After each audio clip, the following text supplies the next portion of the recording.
BabyOfTheYearorg review. Is Baby of the Year legit or a scam? BabyOfTheYearorg review.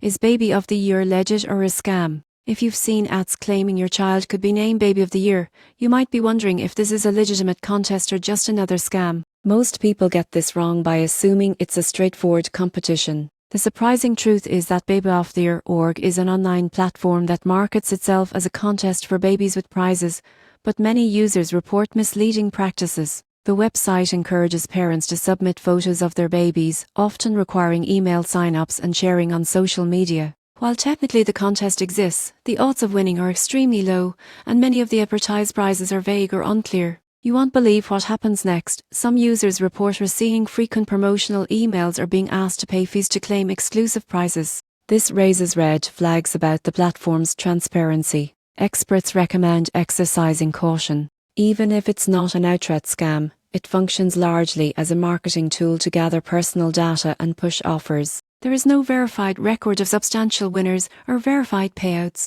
Always read the fine print, avoid sharing sensitive personal information, and treat any guaranteed prize claims skeptically. In conclusion, BabyOfTheYearorg may not be an outright scam, but it is far from a reliable or rewarding contest. Parents should carefully consider whether it's worth participating. It's safer to enjoy fun, harmless competitions for babies that don't require extensive personal details or come with vague promises.